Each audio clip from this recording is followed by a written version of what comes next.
크로스비 채펄 목사님이 계시는데 어느 날 이 목사님에게 한 분이 찾아와 가지고 목사님, 세상에 문제가 없는 좋은 교회가 있으면 좀 소개해 달라고.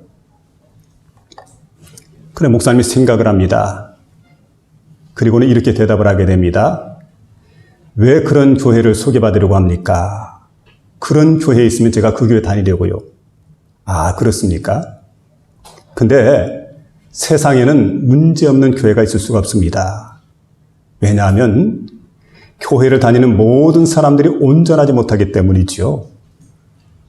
그리고 또 하나는 죄인이기 때문에 만일에 문제없는 좋은 교회가 있는데 당신이 그 교회에 들어가서 등록을 한다면은 그 교회에 들어가는 그 순간부터 그 교회는 문제 있는 교회가 되고 맙니다.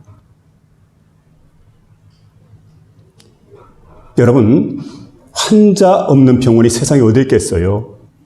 병원에는 환자가 모이는 곳입니다. 교회는 어떤 사람이 모입니까? 온전치 못하는 사람들, 죄인들이 모이기 때문에 교회는 문제가 있는 교회입니다. 그러나 이 지상에는 문제는 있지만 좋은 교회는 얼마든 있습니다. 그럼 어떤 교회가 좋은 교회일까요?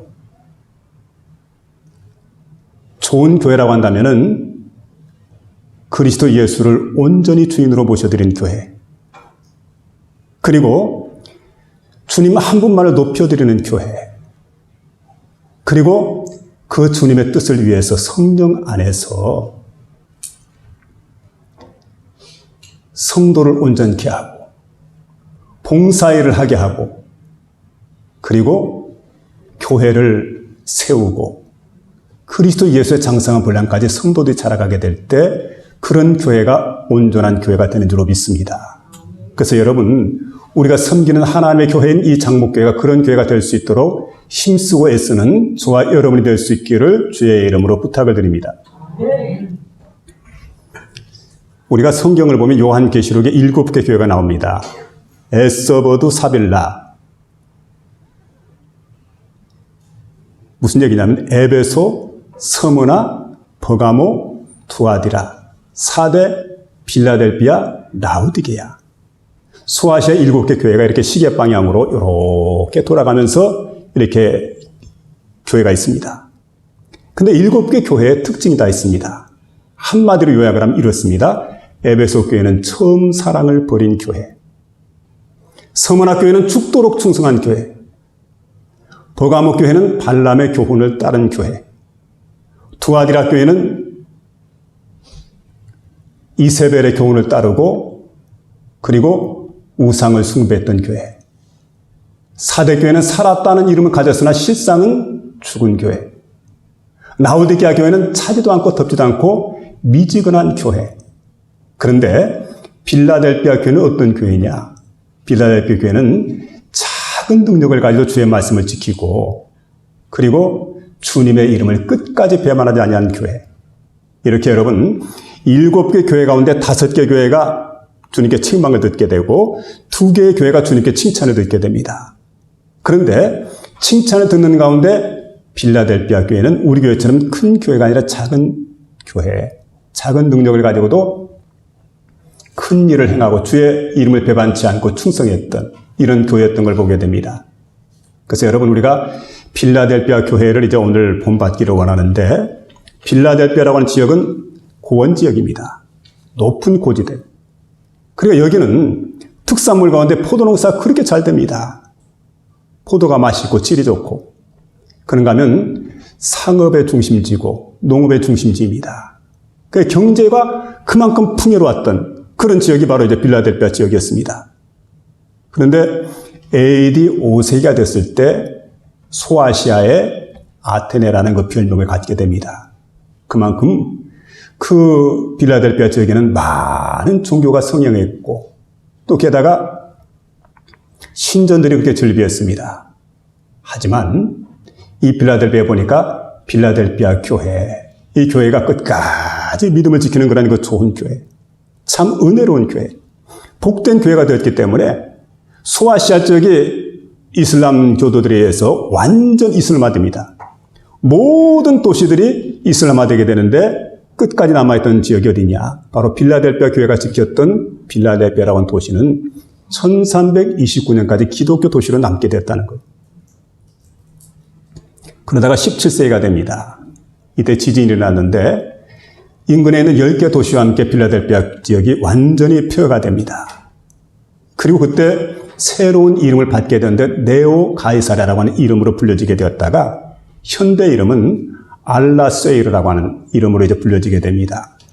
자, 오늘 유서 깊은 빌라델피아 교회, 이 교회를 생각해 보는 가운데 교회 창립 우리가 70주년을 맞이했습니다. 뜻깊은 주일이죠. 그래서 오늘 이 말씀 우리가 생각해 보는 가운데 저와 여러분에게 주시는 하나님 말씀을 우리가 들으면서 특별히 빌라델피아 교회 같은 그런 그 복된 우리 장목회가 될 수 있기를 주의 이름으로 부탁을 드립니다. 첫 번째는 이 빌라델피아 교회는 어떤 교회느냐? 열린 문의 복을 받은 교회, 이렇게 말할 수가 있습니다. 따라합시다. 열린 문. 문이 열렸다는 거예요. 그래서 여러분, 여기 이제 7절에 보니까 빌라델피아 교회의 사자에게 편지하여 이르기를 그러죠. 자, 그때 주님께서 편지를 하게 되는데 편지하라. 거룩하고 진실하사 다윗의 열쇠를 가지시니 곧 열면 닫을 자가 없고 닫으면 열 자가 없는 이가 이르시되. 열 자가 없는 그가 이르시되. 그러죠? 그가 이르시되. 여러분, 이분이 누굽니까? 우리 주 예수 그리스도이십니다. 주님은 다윗의 열쇠를 가지신 분입니다. 한마디로 말하면 우리 주님께서는 엄청난 주권을 가지고 있습니다. 권세를 가지고 있습니다.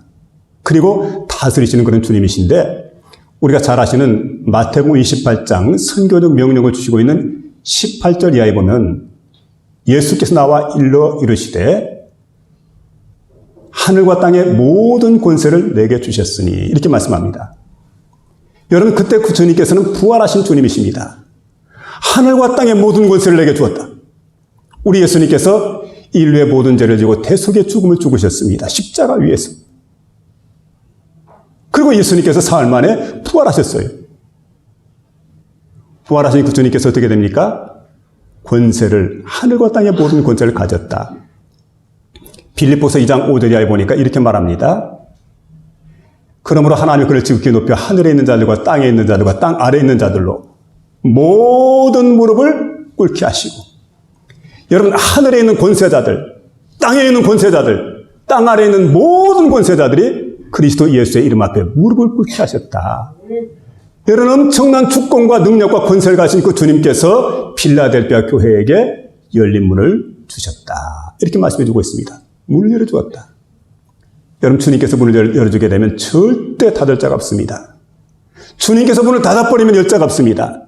그 주님께서 빌라델피아 교회에 열린 문의 권세를 주셨습니다. 문을 활짝 열어주었습니다.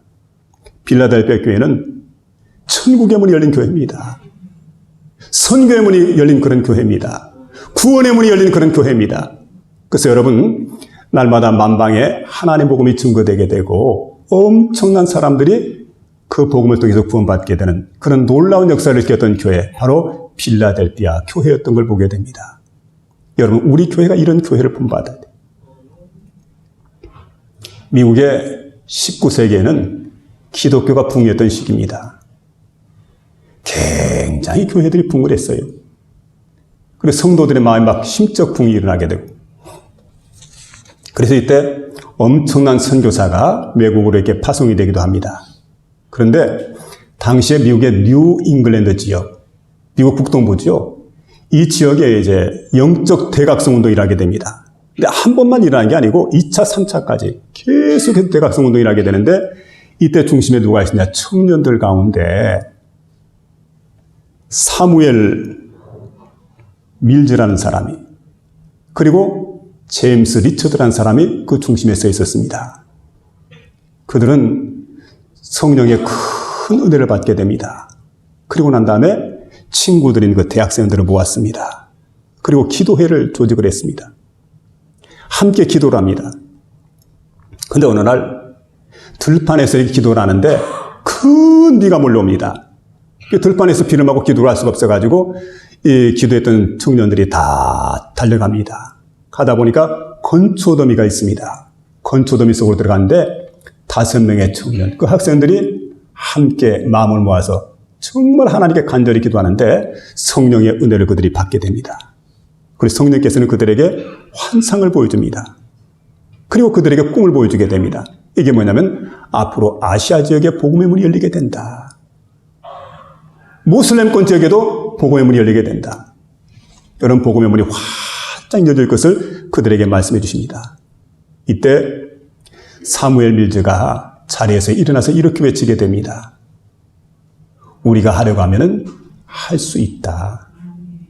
하나님을 전적으로 의지하고 우리가 하려고 하면 하나님 할 수 있는 능력을 주신다. 그리고 하나님께서 우리에게 열린 문의 복을 주신다. 하나님이 한번 문을 열어주게 되면 절대 닫을 자가 없다.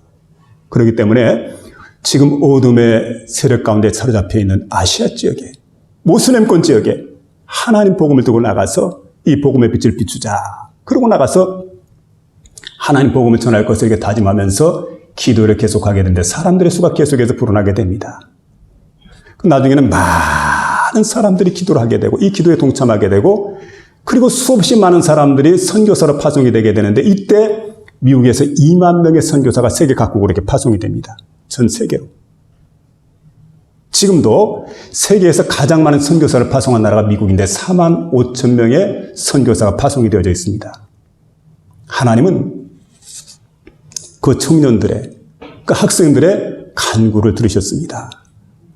기도를 들으셨습니다. 그리고 그들에게 어떤 복을 주셨느냐? 열린 문의 복을 주셨어요. 선교의 문을 활짝 열어주셨습니다. 그래서 여러분, 오늘날 세계적으로 가장 많은 선교사를 파송한 그런 나라가 될 수 있었습니다. 오늘 여러분, 하나님은 우리나라에도 복을 주셨습니다. 얼마나 많은 선교사가 세계 각국에 나가 있을까요? 2만 명에서 2만 4천 명 정도의 선교사가 세계 각국으로 지금 나가 있습니다. 그들이 얼마나 큰 일을 감당하는지 모르죠. 그런데 여러분, 하나님께서 이렇게 우리에게 이런 복만 주신 것이 아니죠. 우리 교회에도 복을 주셨어요.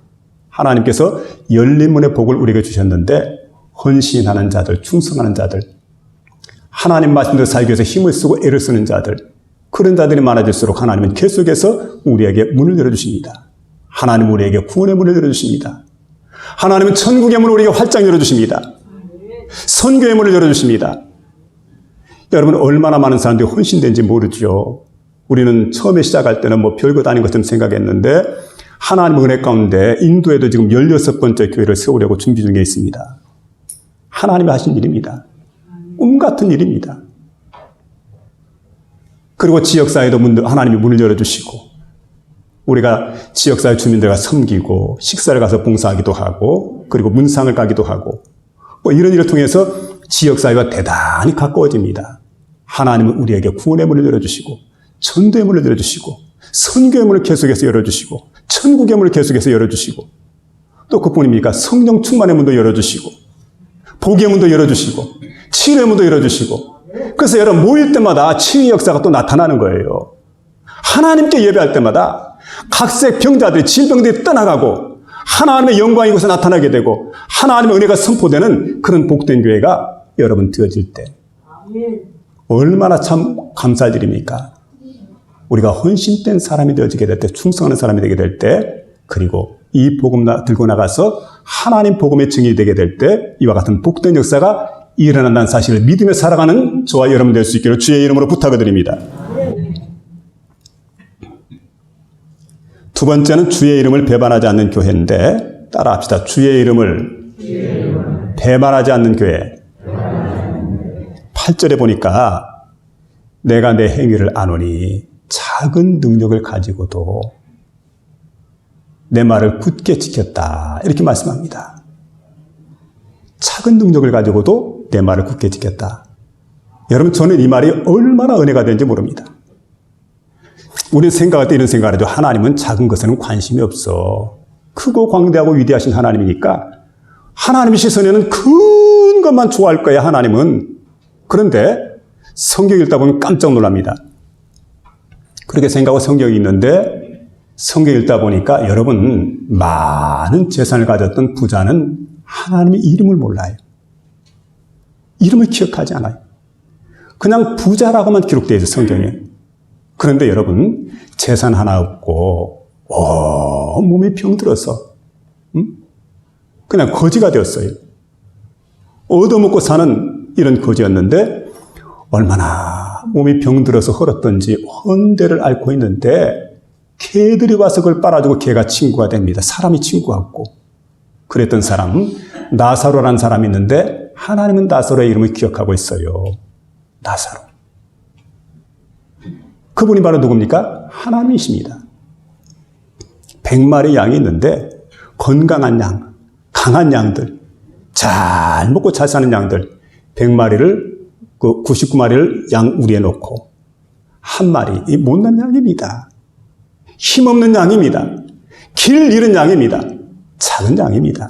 그런데 우리 주님은 그 양을 찾기 위해서 동분서주하시고 그래서 물을 건너서 산을 넘어서 그 양을 찾아가시는 그분이 누굽니까? 우리 주님이시란 얘기예요.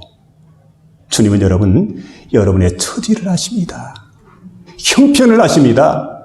모든 것을 아시는 그런 주님입니다. 주님은 나를 모르실 거야. 나같이 별 볼 없는 사람 그렇지가 않아요. 그래서 여러분, 우리의 깊은 한숨을 주님께서 아십니다. 우리의 눈물을 주님께서 아십니다. 어느 때는 여러분, 우리가 부르는 찬송의 소리보다도 우리의 깊은 한숨의 소리를 더 잘 들으시는 그런 하나님, 그리고 즉각 반응하시는 그런 하나님이라는 사실이에요. 여러분, 그 하나님께서 여러분의 모든 형편과 처지를 아시기 때문에 나는 가진 게 없습니다. 나는 부족합니다. 아셔요, 주님이. 가진 것 없는데 하나님께 드리려고 하는 마음 주님께서 받으십니다. 부족한데 부족한 가운데 충성하려고 할 때 하나님 그거 받으십니다. 어떤 때는요, 하나님으로 일을 하는데 열매가 맺지 않는 거예요. 아이들이 이제 다 떠났지 않습니까? 아이들이 없어요, 학교에 가서 보면은. 근데 주일학교 판사를 하면서 옛날 같으면 많은 아이들이 몰려와야 되는데 몰려오지 않지만 끝까지 내가 이 자리 지켜야 되겠다 생각하고 눈물 흘리면서 한숨 쉬어가면서 그렇게 내가 충성하고 헌신하고 봉사할 때 하나님 모르실 것 같죠? 하나님은 아신다는 사실을 믿으며 살아가시길 바랍니다. 아시는 하나님. 시편 56편 8절에 보니까 이렇게 말씀해 주고 있습니다. 나의 유리함을 계수하셨으니 나의 눈물을 주의 병에 담으소서. 이것이 주의 책에 기록되지 아니하였나이까. 이렇게 말씀해 주고 있습니다. 나의 방황하는 것을 주께서 카운트하셨다는 얘기예요. 내가 흘리는 눈물은 주를 위해서 흘리는 눈물들 한 방울도 헛되지 않아요. 우리 주님께서 주의 병을 딱 준비했다가 한 방울도 내보내지 않고 다 주의 병에 담으셨어요. 나의 눈물을 주의 병에 담으소서. 내가 예수 믿고 고통을 당합니다. 어려움을 많이 겪습니다. 그럼에도 불구하고 주님을 사랑합니다. 내가 주님 앞에 충성합니다. 여러분, 그 모든 행위가 바로 주의 책에 기록된 줄로 믿으시기 바랍니다. 우리의 행위록이, 그 행위록에 우리의 모습들이, 우리의 삶의 자세가 다 기록이 됐다는 그런 말씀. 우리 주님께서는 빌라델피아 교회를 향해서 더 많은 일을 하라고 책언하지 않습니다. 현재 빌라델피아 교회는 일을 잘하고 있어요. 충성된 교회입니다. 내 머리 위에 면류관이 지금 놓여 있다. 이 면류관을 빼앗기지 않도록 끝까지 충성해다오. 이게 주님의 당부하는 그런 모습입니다. 11절에 보시면 이렇게 말씀해 주고 있어요.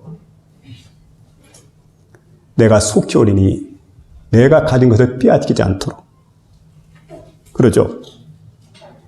내가 가진 것을 굳게 잡아 아무도 내 면류관을 빼앗지 못하게 하라. 이렇게 말씀해 주고 있습니다. 이미 빌라델피아 교회는 예수님으로부터, 우리 주님으로부터 면류관을 받았기 때문에 그 면류관을 잃어버리지 않도록 힘쓰라고 하는 그런 말씀입니다.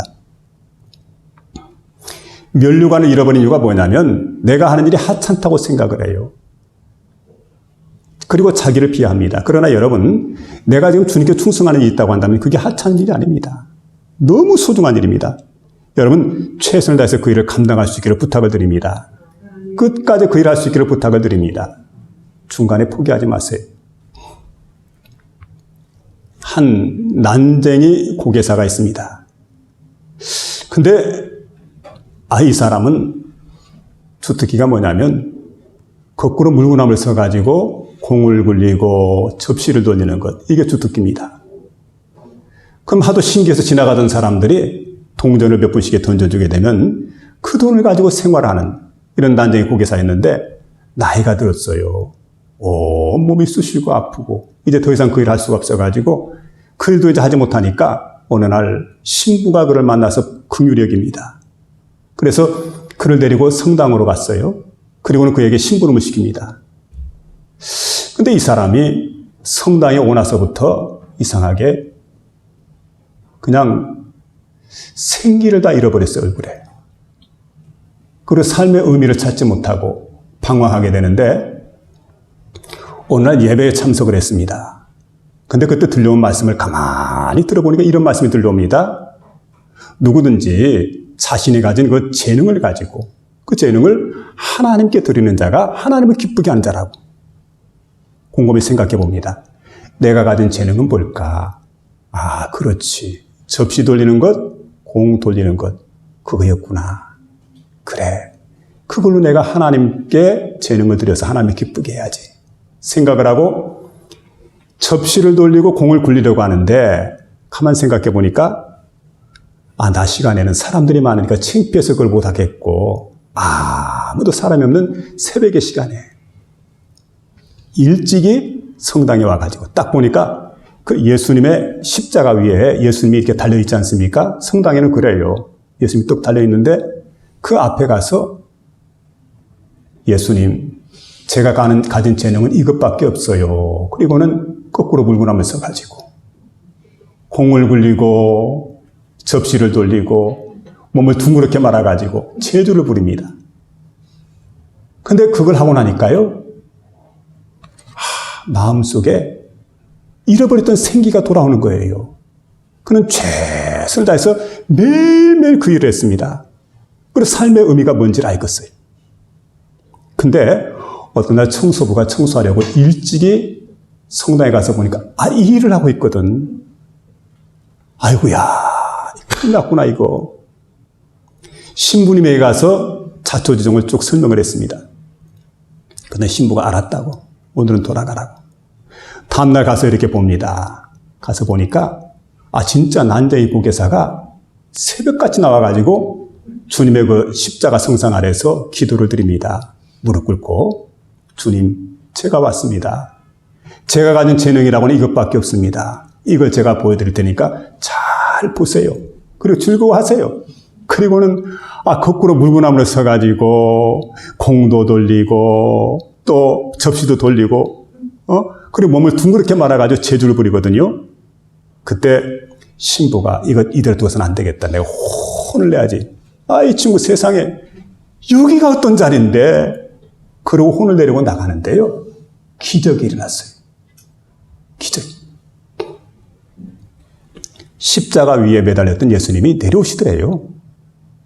그러더니 그 예수님께서 무릎을 떡 한쪽 무릎을 꿇으시고 그리고는 호주머니에서 수건을 꺼냅니다. 그리고 난쟁이 고개사의 이마에 있는 땀을 닦아줘요. 그러면서 그대가 나를 기쁘게 했노라. 내가 그대의 땀을 받았노라. 내가 그대의 눈물을 받았노라. 내가 그대의 체형을 받았노라. 세상에. 그때 그 신부의 마음이 얼마나 감동이 된지 몰라요. 여러분, 그렇습니다. 이게 누굴까요? 이게 주님 마음이에요. 주님 마음. 지금 자기가 하고 있는 충성을 갖다가 작게 여기지 마세요. 별것 아닌 것처럼 보이지만 내가 가진 재능을 가지고 하나님께 드려서 하나님을 기쁘게 하려고 하는 그런 마음. 이미 그런 자들의 머리 위에 면류관이 지금 놓여져 있다. 그러므로 그 면류관을 빼앗기지 않도록 힘쓰라고 말씀해 주고 있습니다. 내가 작은 능력을 가지고도 내 말을 지키며 내 이름을 배반하지 아니하였도다. 누구의 이름입니까? 주님의 이름을 배반하지 아니하였다. 여러분, 주님의 이름을 끝까지 지켜나가는 것 너무 중요하지요. 초대교회 당시에는 교회들이 환난도 많고 핍박도 많았습니다. 그래서 여러분, 로마에 가면 카타콤, 지하 그 동굴 같은 곳이 있죠. 그리고 이제 갑바도기에도 가서 보면 얼마나 그냥 동굴들이 많은지. 거기서 그곳에 숨어가지고 평생을 그곳에 살면서 햇볕도 보지 못하고 우리 살면서 거기에서 여러분 신앙을 지켜나갔던 그 사람들의 모습들입니다. AD 60년경 되어서 네로가 통치를 하게 됩니다. 아주 사악한 황제입니다. 이때 수많은 기독교인들이 신앙을 지키면서 목숨을 잃었습니다. 잘 아신 대로 사도 베드로가 이때 순교를 당합니다. 사도 바울이 이때 순교를 당하게 됩니다. 그런가 하면 AD 90년, 이때는 도미티아누스 황제가 다스릴 때인데 이때는 황제 숭배가 얼마나 성행한지 모릅니다. 황제 앞에 절하도록 해라. 황제를 신으로 섬기도록 해라. 만약 그렇지 않은 자가 있다고 한다면 사나운 맹수의 밥이 되도록 해라. 십자가에 매달아 죽여라. 불에 태워 죽여라. 얼마나 끔찍합니까? 여러분 이러니까 많은 사람들이 기간 동안에 신앙을 지키지 못하고 신앙을 떠나버려요. 주의 이름을 배신해버립니다. 그리고 황제를 섬기게 됩니다. 근데 여러분 그때도 끝까지 믿음을 지킨 사람들이 얼마나 많이 있었는지 모릅니다. 주님 말씀하죠. 끝까지 내 믿음을 지켜라. 여러분 환난이 옵니다. 어려움이 옵니다. 근데 여러분 때가 있어요. 요한계시록 2장 10절에 보면은 내가 10일 동안 환난을 받겠다고 말씀합니다. 환난의 기간이 영원하진 않아요. AD 313년 콘스탄틴 대제가 드디어 기독교를 공인하게 됩니다. 그리고 신앙의 자유를 얻게 돼요. 그럴 때가 돌아와요. 그때까지 여러분 할 일이 뭡니까? 이 믿음을 지키는 것. 여러분 끝까지 주의 이름을 지키고 이 믿음을 지킬 수 있기를 주의 이름으로 부탁을 드립니다. 그런 성도가 돼요. 마지막 세 번째는 하나님의 성전의 기둥으로 세움받은 그런 교회입니다. 성전의 기둥으로 세움받은 교회. 따라합시다. 성전의 기둥으로 세움받은 교회. 여기 보니까 우리 주님께서 빌라델피아 교회에 복을 주셨는데 믿음의 길을 떠났던 자들이 다시금 돌아옵니다. 그래서 이 9절에 그렇게 말씀하죠. 보라, 사단의 회당 곧 자칭 유대인이라 하나 그렇지 아니하고 거짓말하는 자들 중에서 몇을 내게 주어 그들로 와서 내 발 앞에 절하게 하고 내가 너를 사랑하는 줄을 알게 하리라. 이렇게 말씀해 주고 있습니다. 무슨 얘기입니까? 지금 핍박을 피해서 유대인의 해당으로 도망쳤던 자들이 있습니다. 뒤늦게 깨닫게 되죠. 우리가 잘못됐다 생각을 하고 다시금 빌라델피아 교회에 와가지고 무릎 꿇고 거기에서 회개를 합니다. 성도들 앞에서 그렇게 회개하는 그런 모습. 그러니까 돌아오는 것만 봐도 여러분 그들에게 은혜가 됩니다. 위로가 됩니다. 감동이 됩니다. 그런데 우리 행위가 잘못되었습니다 할 때 우리는 잘못됐지만 당신들의 믿음을 지키는 것 그것이 바른 신앙의 길이었습니다. 이렇게 증거해 주는 거 아니에요? 확신을 주는 거 아니겠습니까? 그래서 여러분 성경에 보니까 이런 자들이 이렇게 믿음을 지키는 자들이 누굽니까? 하나님의 성전의 기둥이 되는 자들이다. 성전의 기둥이 된다. 이렇게 말씀해 주고 있습니다.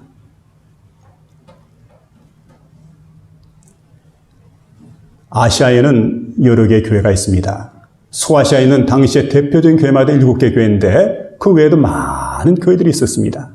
근데 여러분 그 많은 교회들이 무너지지 않는 것은 기둥이 떡 버텨주고 있기 때문인데 그 기둥 같은 교회가 어떤 교회냐? 바로 필라델피아 교회입니다. 그 교회는 바로 작은 능력을 가지고도 주의 말씀을 지켰습니다.